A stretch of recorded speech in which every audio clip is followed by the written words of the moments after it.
Hey Weingarten, all you M critters. Graham Inglesby from Denver here. And I gotta ask, does size really matter? We're all taught that with our sickest of patients, one of the first things to get is 2 large bore peripheral IVs. But what does that really mean in terms of resuscitation? Poisson taught us that the rate of flow of fluid through a tube is dependent upon radius and length, noting that radius is raised to the 4th power. How does this apply to taking care of patients? A standard 16 gauge IV can infuse at about 220 cc's per minute. One size up to an 18 gauge and your rate drops to about 110 cc's a minute, and a 20 gauge is only going to deliver 60 cc's a minute. Or, for every single increase in peripheral IV size, your rate doubles. What about central lines? They dribble in at only about 30 cc's a minute, so your patient's going to be waiting until next shift to actually get resuscitated. So, bigger is better, but it's not everything.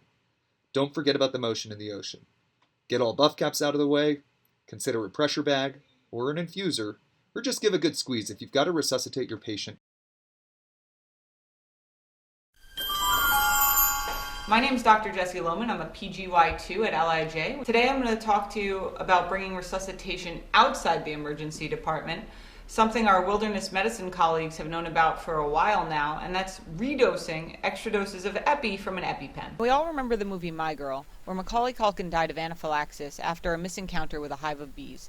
Now, this death could have been avoided had he had an EpiPen. But we all know one dose of epi doesn't always do the trick. What if you're far from home? Getting the extra epi is easy. After you've injected the first dose, remove the wrapper from the pen. You're then going to score the pen using a camping knife. Crack the pen open. Remove the syringe from the inside of the pen.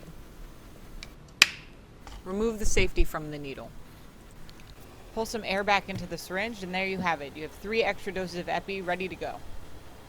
The auto stop on the syringe will give 0.3 milligrams each dose.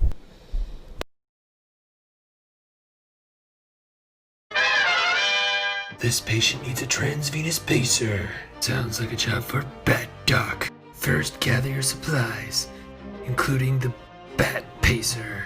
Set rate to 30 beats greater than the intrinsic rate, output to max, and sensitivity to asynchronous mode. After donning a sterile bat suit and placing a 6 French introducer sheath, take your pacer wire and check the bubble. Next, preload your sterile wire sleeve. Feed your wire in 20 centimeters to ensure the balloon tip clears the sheath, then inflate the balloon and lock.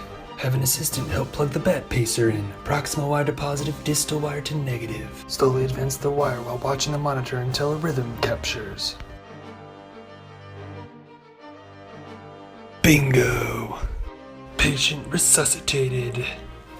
Finally, deflate the balloon, place and lock the sterile sleeve, secure the wire, then adjust pacer settings as needed. I'm Bat Doc.